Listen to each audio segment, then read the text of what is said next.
मैं competitive maths में पढ़ाने वाला हूं। आज मैं कॉम्पिटिटिव मैथ्स में एडवांस मैथ भी मैं शुरू कर रहा हूं। अब एडवांस मैथ से भी मैं कुछ देना शुरू करूंगा, ठीक है। तो चलिए एडवांस मैथ में मैं आप स्टार्ट कर रहा हूं मेंसुरेशन से, ठीक है। मेंसुरेशन से कम 10 क्लास लगेंगे, 10 से 12 क्लास लगेगा मेंसुरेशन पढ़ने में। तो आइए मेंसुरेशन से पढ़ते हैं। मेंसुरेशन में क्षेत्रमिति आपको पढ़ना है, ठीक है। मेंसुरेशन का हिंदी का होता है क्षेत्र मिति। चलिए एडवांस मैथ साथ में हमारा देखिए अर्थमेटिक में हमारा पाइप एंड सिस्टम चल रहा है, वो चलता रहेगा। इधर मेंसुरेशन के एक वीडियो रोज आपको मेंसुरेशन का और एक रोज आपको पाइप एंड सिस्टम का मिलता रहेगा, ठीक है। इस तरह से हमारा चलेगा। तो मेंसुरेशन में आपको पढ़ना है। देखिए मेंसुरेशन दो तरीके से पढ़ा जाता है, ठीक है।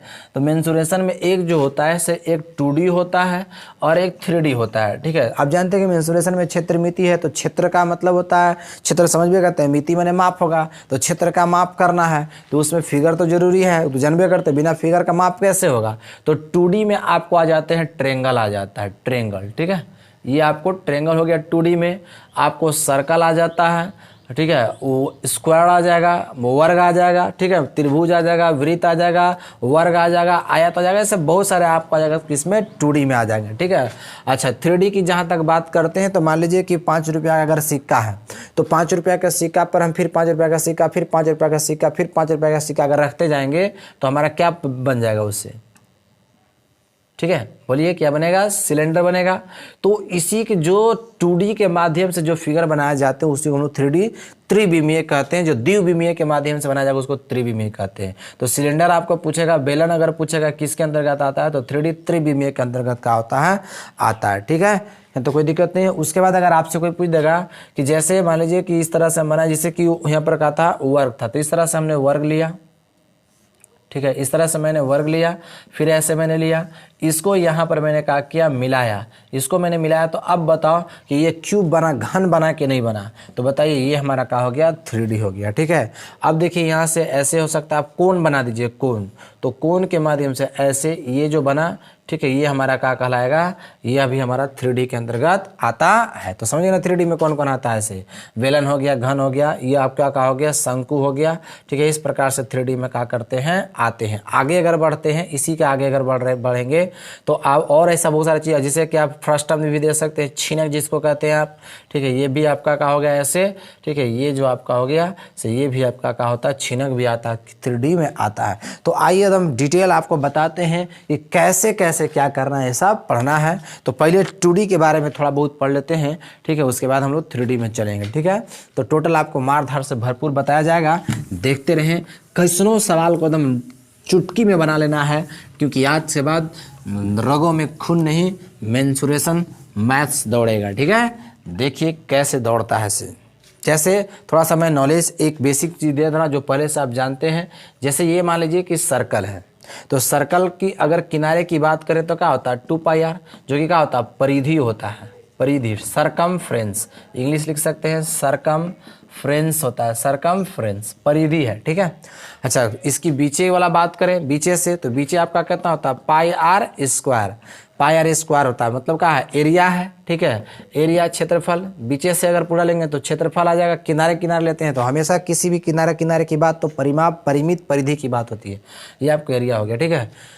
अच्छा अगर अर्धवृत्त की बात करें तो यहाँ से ऐसे ले लेते हैं हम, ये आपका अर्धवृत्त हो गया, ठीक है, अर्धवृत्त है। तो अर्धवृत्त में मान लीजिए कि इधर से सिर्फ आधा लेके चले हैं, पूरा लेते तब ना, तो आधा अगर मान लीजिए कि सिर्फ अगर ऐसे यहाँ से यहाँ तक लेके चलेंगे तो ये आपको क्या हो गया, परिमाप हो गया। बोलिए क्या हो जाएगा, परिमाप। तो परिमाप में एगो ये हो जाएगा πr, और ये वाला जो हो जाएगा 1r और 1r, तो कितना हो गया, πr प्लस 1r और 1r कितना हो गया, 2r। ये क्या हो गया, अर्धवृत्त का परिमाप हो गया। अगर इसका अगर एरिया, अगर अर्धवृत्त का अगर क्षेत्रफल पूछ देगा, एरिया पूछेगा तो वही होगा πr², लेकिन खाली बटा में क्या हो जाएगा, 2 आधा कर देंगे, ठीक है। ये आपको मैंने एक बेसिक दे दिया जो पहले से आपके पास था। तो आप देखेंगे सब कोई अपना अपना मटेरियल निकाल के देख लेंगे, मटेरियल सबको दिया हुआ है। मैं मटेरियल से सवाल बता रहा हूँ, एक सवाल मैं बताऊंगा और आसानी से आपको बहुत सारे क्वेश्चन का हो जाएंगे, बन जाएंगे, ठीक है। देखिए इस तरह से आपके पास मटेरियल होगा, ठीक है। 2 पेज का होगा, गया है, सब कोई देख लेंगे। सीरियल से एकदम बताते चलते हैं आपको। चाहिए। देखिए क्वेश्चन नंबर फर्स्ट, ठीक है, इंग्लिश और हिंदी दोनों साथ में आपको देखते चलेंगे। पहला क्वेश्चन कह रहा है कि दो वृत्तों की त्रिज्या क्रमशः 8 सेंटीमीटर तथा 6 सेंटीमीटर है, ठीक है। दो वृत्तों की त्रिज्या, दो वृत्त है ऐसे, ये वृत्त मैंने एक लिया, ठीक है, ये वृत्त मैंने एक लिया, इसकी त्रिज्या एक का दिया हुआ कितना 8 सेंटीमीटर, कितना है 8 सेंटीमीटर दिया हुआ, ये 8 सेंटीमीटर है, और एक का कितना दिया हुआ ये 6 सेंटीमीटर है, कितना है 6 सेंटीमीटर। उस वृत्त की त्रिज्या ज्ञात कीजिए जिसका क्षेत्रफल, दोनों वृत्त करा कि एक नया वृत्त का त्रिज्या निकालना है, ठीक है, जिसका क्षेत्रफल जो है, जिसका क्षेत्रफल, इसका क्षेत्रफल जो है से दोनों वृत्तों के क्षेत्रफलों के योग के का है बराबर है, माने इन दोनों का क्षेत्रफल जो है से इसके का है बराबर है। मतलब ये पाई आर स्क्वायर, तो आर के जगह पर 8 स्क्वायर कर दीजिए, पाई कितना होगा 6 स्क्वायर, इसके क्षेत्रफल के का है बराबर है, माने पाई आर स्क्वायर के बराबर है। ये आर का कर देना है, निकाल देना है। तो चूंकि ऐसे कर सकते हैं कि इतना बराबर है, इतना बराबर ला कर सकते हैं, कितना पाई 8 का स्क्वायर प्लस पाई कितना हो गया 6 का स्क्वायर। देखिए पाई आर स्क्वायर, पाई कॉमन है तो पाई कॉमन ले लिए, 8 8 या 64 और 6 6 कितना होगा 36, पाई से पाई खल्लास हो जाएगा, ठीक है। तब आर का आर बराबर लिखेंगे तो ये जोड़ेंगे तो 100 हो जाएगा, और आर का लिखेंगे तो कितना हो गया 10 सेंटीमीटर होगा। इस तरह से आप बना लेंगे। आपको कहाँ तक बनेगा, पहला भी बना देखिए, क्वेश्चन नंबर 1 भी बनेगा, क्वेश्चन नंबर 2 भी बनेगा, 3 भी बनेगा, ठीक है, 4 भी बनेगा, 4 भी बनेगा, और 5 भी बनेगा, ठीक है, 5 भी बनेगा, 6 भी बनेगा, 6 भी बनेगा, ठीक है, 6, 7 भी बनेगा, 7, ठीक है। चलिए 8 से देखिएगा, 8 से यहाँ तक बना लीजिए, उतार लीजिए इसको, ठीक है। इस तरह से बना लेंगे टोटल।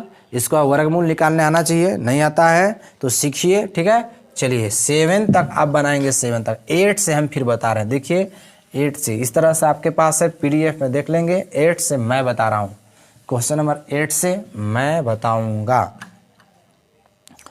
ठीक है, याद रहे।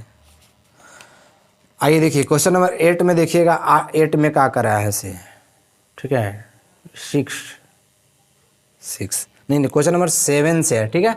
7 से देखिए, 7 से क्या करा है, सवाल पढ़ रहे हैं कि 2 circles are radius 19 centimetre and 9 centimetre respectively, find the circle of radius whose perimeter is equal sum of both circles perimeter. दो वृत्तों की त्रिज्याएं क्रमशः, दो वृत्त है ऐसे, इनकी त्रिज्याएं क्रमशः का क्या हुआ दिया हुआ है, एक का कितना है 19 सेंटीमीटर है, ठीक है, 19 सेंटीमीटर है, ठीक है, 19 सेंटीमीटर है, तथा एक और है जिसका कितना है 9 सेंटीमीटर है, ये कितना है 9 सेंटीमीटर है। तो कह रहा है कि वृत्त की त्रिज्या बताइए जिसकी परिधि दोनों वृत्तों के परिधि के योग के का बराबर हो। तो एक नया वृत्त की क्या बताना है, त्रिज्या बता देना है नए वृत्त की। कब, जब इन दोनों की परिधि जो है, मतलब परिधि में कहा 2 पाई आर, तो 2 आर के जबर कितना हो गया 19 है ना, 2 पाई आर 19 लिख सकते हैं, ये कह सकते हैं कि 19, 2 पाई आर 19 हो जाएगा। यहाँ भी 2 पाई कितना हो गया 9 हो गया, यहाँ पे 2 पाई आर के इसके बराबर है, तो ये क्या करना है आर का कर देना है, निकाल देना है, ठीक है। तो कह रहा है यहाँ से लिख सकते हैं आप डायरेक्ट ऐसे लिख सकते हैं कि 2 पाई आर, ठीक है, बराबर लिख सकते हैं 2 पाई ऐसे करके 19 और प्लस 2 पाई करके 9 लिख सकते हैं। अब देखिए 2 पाई, ठीक है, आर 2 पाई कॉमन हो गया तो 19 प्लस 9 बच गया, 2 पाई से 2 पाई खत्म हो गया, आर बराबर 19 और 9 कितना हो गया आपका 28 सेंटीमीटर। राइट माने आंसर क्या करेगा फेंक देगा, ये आपको आंसर हो गया। देखिए इससे भी आसान क्या करना है कि जब कभी परिधि हो, परिधि तो खाली दोनों को जोड़ दो बस हो जाएगा, ठीक है। ये सवाल हमारा 8 में दिया है, ठीक है। तो 8 में दिया है, तो 8 में कह रहा है कि दो वृत्तों की त्रिज्याएं क्रमशः 20 सेंटीमीटर तथा 31 सेंटीमीटर है, ठीक है। तो वृत्त की त्रिज्या बताइए जिसकी परिधि दोनों वृत्तों की परिधि के योग का बराबर है, तो एगो 20 है एगो 31 है, जोड़ दीजिए ना 51 सेंटीमीटर हो गया। इस तरह से आप बना लीजिएगा। 7 8 भी हो गया, 9 भी इसी तरह से बनाइएगा, ठीक है।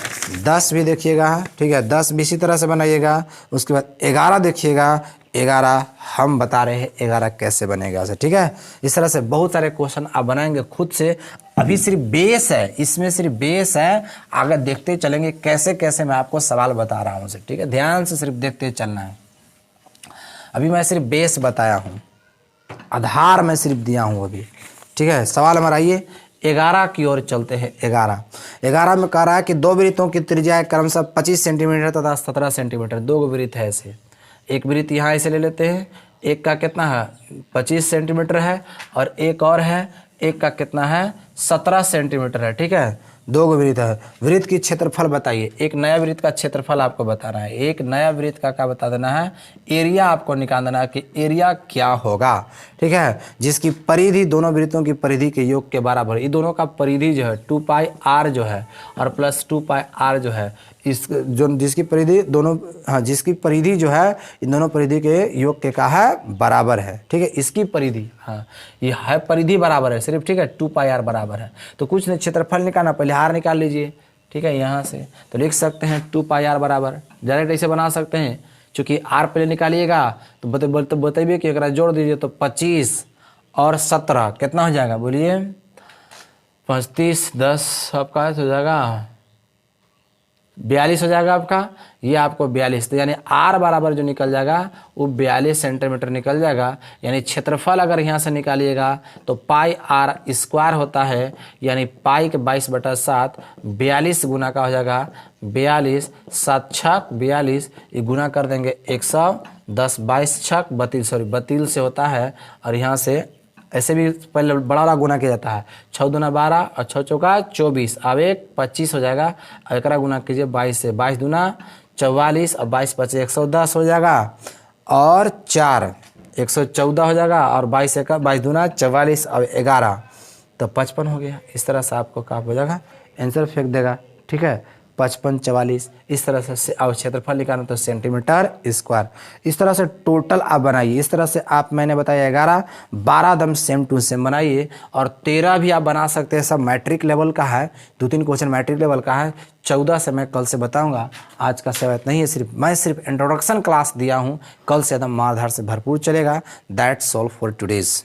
ये आपका PDF इस तरह से मिलेगा। ठीक है, आइए।